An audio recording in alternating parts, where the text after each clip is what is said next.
गतिविधि है मूक अभिनय।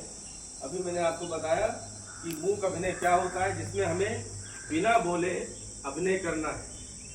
हमें कोई बात कहनी है, किसी व्यक्ति का या किसी घटना का अभिनय करना है, चाहे वो हम स्टेज पर कर रहे हों, चाहे किसी कैमरे के सामने कर रहे हों। और अगर हमें बिना बोले ये करना है, हमें बिना बोले अपने अभिनय से ये दिखाना है कि हम क्या कहना चाहते हैं, उसको कहते हैं मूक अभिनय। अभी आपके साथ मैंने शेयर किया और आप में से 2 ग्रुप्स ने इस बात को तैयार किया है और 2 कविताएं, उसकी कुछ पंक्तियां हमारे विद्यार्थी अभी आपके सामने मूक अभिनय से प्रस्तुत करेंगे। जिसमें सबसे पहले कक्षा 11 की दामिनी है, राजकीय इंटर कॉलेज दारी चौरा की, जो कि कक्षा 11 की छात्रा दामिनी वो एक कविता जो अभी नहीं बताई जाएगी, कविता पहले वो मूक अभिनय से प्रस्तुत करेंगी और मूक अभिनय से जब वो अपनी कविता प्रस्तुत कर लेंगी तब कोई हमारा साथी, इसमें से हमारे बच्चे कोई एक बताएगा कि इन्होंने कौन सी कविता मूक अभिनय से प्रदर्शित की है। तो आइए देखते हैं कि ये कौन सी कविता बिना बोले हमारे साथ शेयर करना चाहती हैं दामिनी।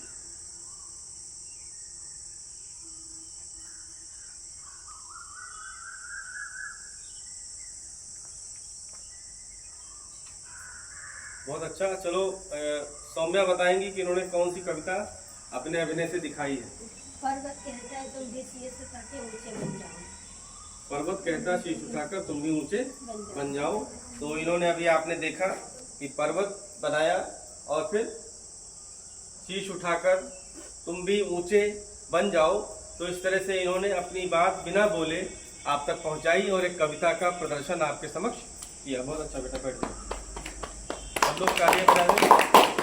और अगला जो प्रस्तुतिकरण है वो हमारे एक विद्यार्थी कक्षा 9 के अमित कुमार करेंगे। आ जाए।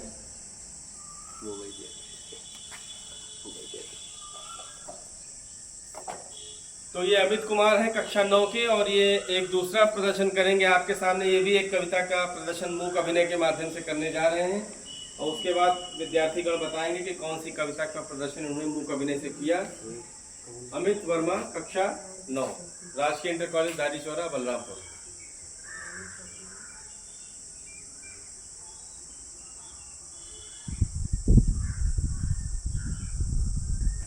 तो एक गीत कविता इन्होंने अभी प्रस्तुत की, 2 लाइनें 2 पंक्तियां। अब यहाँ के एक विद्यार्थी राम मोदलवाल बताएंगे कि कौन सी कविता का प्रदर्शन उन्होंने मूक अभिनय से किया। रबड़ी चौकड़ी भर भर कर चेतक बन गया, उजाला था, राणा प्रताप के घोड़े से। 2 पंक्तियां इन्होंने प्रस्तुत की हैं। तो इन्होंने प्रयास किया। बहुत अच्छे बेटा, बैठ जाओ सब लोग, तालियां से। तो आपने देखा कि हमारे 2 विद्यार्थियों ने आज मूक अभिनय सीखा और अपनी कोशिश से 2-2 पंक्तियां आपके सामने प्रदर्शित की कि किस तरह से हम मूक अभिनय से भी अपनी बात कह सकते हैं। तो हिंदी की कविताएं हों या और भी हमारे विषय हों, उनको हम कभी कभी इस तरह से रोचक ढंग से उनके बारे में, आज हमने 2 कविताओं के बारे में जाना। तो हम मूक अभिनय के बहाने क्या जान गए, हमने मूक अभिनय भी सीखा, अभिनय करना भी सीखा, मूक अभिनय क्या होता है वो भी जान लिया, मूक अभिनय कैसे करते हैं वो भी सीख लिया और सब सीखने के बाद अंत में और क्या सीख लिया, 2 कविताएं भी हमने आज हमारी ताज़ा हो गई, हमारी याद हो गई। अगर हमारा भूला था तो हमें याद हो गई। इसी तरह से यदि कक्षा में पढ़ते वक्त आप कविताएं, कहानियाँ और अभिनय का प्रयोग भी करें, शिक्षा में आप पढ़ते समय, हम आपको पढ़ाते समय आप भी इस गतिविधियों में भाग लें और हम आपके साथ उसमें प्रतिभाग करें, तो निश्चित रूप से जो आप सीखेंगे वो आपको ज़्यादा दिनों तक याद रहता है। आज की बात जो है, जो आपने सीखा है, हो सकता है आपको सालों तक याद रहे। देखिए, अभी मैंने आपको बताया था कि मैं अपने समय में पढ़ाई के दौरान मैंने किया था, आज भी मुझे वो नाटक याद है, जबकि हो सकता है मैंने उससे 25 साल पहले किया हो। ठीक है, तो अब 25 साल पहले की मुझे नाटक क्यों याद है, क्योंकि वो मूक अभिनय कुछ रोचक था और हमें उससे याद अभी भी जुड़ी हुई है, कुछ नई चीज़ थी जो हमें बताई गई थी। इसी तरह से अगर आज आपने उसको ध्यान से देखा है तो जीवन में आपको याद रहेगा कि हाँ, हमने समर कैंप में अपने राजकीय इंटर कॉलेज दारी चौरा बलरामपुर में सर ने हमको मूक अभिनय के बारे में बताया था और सिखाया था कि कैसे बिना बोले हम अपने अभिनय से अपनी बात का प्रदर्शन कर सकते हैं। ठीक है, तो इस तरह से जब हम नई बातें सीखते हैं, रोचक बातें सीखते हैं, तो हमें बहुत सालों तक, कभी कभी पूरी ज़िंदगी याद रहती है और हमें हमेशा दिमाग में बना रहता है कि हमने उस कक्षा में उस दिन सुबह के समय यहाँ सीढ़ी के पास बैठकर कैंपस में हमने ये बात सीखी थी। धन्यवाद। कक्षा 11 में पढ़ती हूँ। मेरा शब्द है मधुर। राम के बगीचे में मधुर फल लगे हैं। रा से राम, वा से बगीचे, माँ से मधुर, फा से फल लगे हैं। फिर से बताओ बेटा, क्या वाक्य है? राम के बगीचे में मधुर फल लगे हैं। देखो कितना अच्छा वाक्य है। राम के बगीचे में मधुर फल लगे हैं। कई सारे शब्द आ गए। रा से राम आ गया, बा से बगीचा आ गया, माँ से मधुर आ गया। कई सारे अच्छे शब्द भी आ गए और एक अच्छा वाक्य भी बन गया। बहुत अच्छा। सामने स्टूडेंट क्लास 11 से स्कूल जासीदारी। मेरा वाक्य है मीरा कृष्ण के प्रति भजन करती है। माँ से मीरा, का से कृष्ण, पा से प्रति, भा से भजन, का से करती, ह से है। मीरा कृष्ण के प्रति भजन करती है। बहुत अच्छा। मीरा कृष्ण के प्रति भजन करती है, इनका वाक्य है। इन्होंने कुछ शब्दों से बनाया। बहुत अच्छा है। मैं क्लास 11 की स्टूडेंट हूँ। मेरा शब्द है वर्षा। मोर वर्षा के समय नृत्य करता है। माँ से मोर, वा से वर्षा, सा से समय, ना से नृत्य, का से करता, हा से है। बहुत अच्छा। मोर वर्षा के समय नृत्य करता है। इसमें भी कई सारे अलग अलग शब्द आ गए। वा से वर्षा आ गया, ना से नृत्य आ गया, अच्छा शब्द आ गया, सा से समय आ गया। तो मोर तो सब लोग जान ही रहे थे, भी बात हो रही थी। तो देखो मोर से इन्होंने बनाया, लेकिन कुछ अलग सा शब्द बना दिया। अब वही नहीं बना दिया जो मैंने बनाया था। तो आपको कुछ अलग वाक्य बनाना है जो औरों से आपका अलग वाक्य है। बहुत अच्छा लगा। में कक्षा 10 में पढ़ता हूँ। पासे प्रियांशु, बासे पढ़ने, पर सुबह, जैसे जाता, हासिल है। तो क्या वाक्य बना? बहुत अच्छा, बढ़िया बना दिए। देखो I study in class 11। Mohan रोज सुबह योगा करता है। माँ से मोहन, रा से रोज, सा से सुबह, या से योगा, का से करता, हा से है। मोहन रोज सुबह योगा करता है। तो इन्होंने कुछ शब्द बनाए। मोहन योगा रोज करता, और फिर उनको मिला करके एक वाक्य बनाया जो भी आपके सामने इन्होंने बताया। Very good. मैं क्लास 10 की स्टूडेंट हूँ।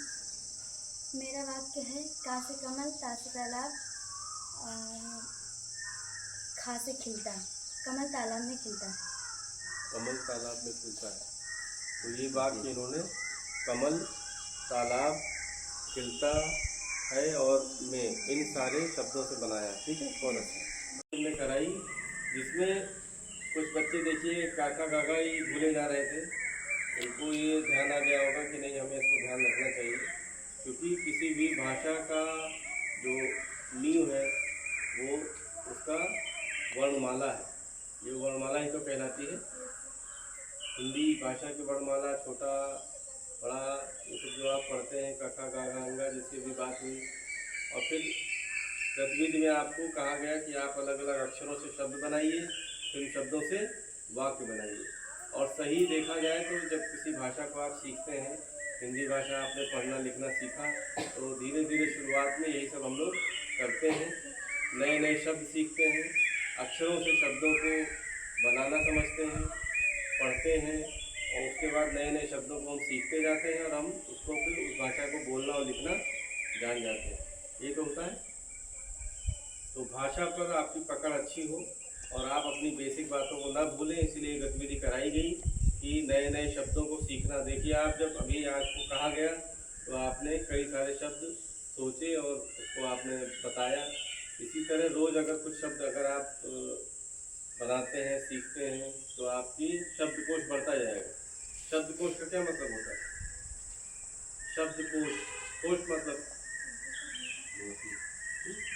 कोश मतलब होता है खजाना, किसी चीज़ का भंडार। और शब्दों का भंडार, शब्दकोश माने शब्दों का भंडार। तो शब्दों का भंडार कहाँ बढ़ते जाना चाहिए? आपके मस्तिष्क में शब्दों का भंडार बढ़ते जाना चाहिए। कैसे बढ़ेगा? जब आप नए नए शब्द सीखेंगे, नए नए शब्द पढ़ेंगे, नए नए शब्द सुनेंगे, नए शब्दों की तरफ ध्यान देंगे, बनाएंगे, लिखेंगे, तो आपके मस्तिष्क में शब्दों का भंडार, शब्दकोश बढ़ता जाएगा और जितना ज़्यादा शब्दकोश होगा आपकी बात लिखने में और बोलने में उतनी ही प्रभावी होगी। क्योंकि जब आप बोलेंगे और लिखेंगे तो उन शब्दों का प्रयोग करेंगे जो आपके दिमाग में भंडार बना हुआ है, खजाना बना हुआ है शब्दों का, उन शब्दों का आप प्रयोग करेंगे, है ना। जैसे आज आपने प्रयोग किया शब्दों का, भी कई सारे बच्चों ने कोई मधुर शब्द का प्रयोग किया है, सौम्य तुमने बनाया था ना। और नृत्य शब्द का प्रयोग किसी ने किया था, भोर वर्षा के समय नृत्य करता है, कौन बनाया? नृत्य शब्द का प्रयोग किया। ये सब शब्द आमतौर पर आदमी या हम आप सामान्य जीवन में उसका प्रयोग नहीं करते। नृत्य शब्द हम रोज नहीं बोलते हैं, मधुर शब्द बहुत अच्छा है, हम उसका प्रयोग नहीं करते हैं, लेकिन कहीं ना कहीं इन्होंने पढ़ा होगा, इनके दिमाग में वो शब्द था, कहीं पढ़ा होगा ना, कहीं सुना होगा, वो शब्द का भंडार हमारे दिमाग में बना हुआ था, तो उस शब्द का कोश का प्रयोग करके हमने एक अच्छा वाक्य बना दिया।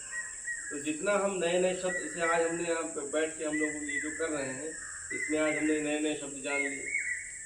हो सकता है इसमें से कोई ऐसा रहा जो नृत्य शब्द न जानता रहा, नृत्य माने नाचना, है ना।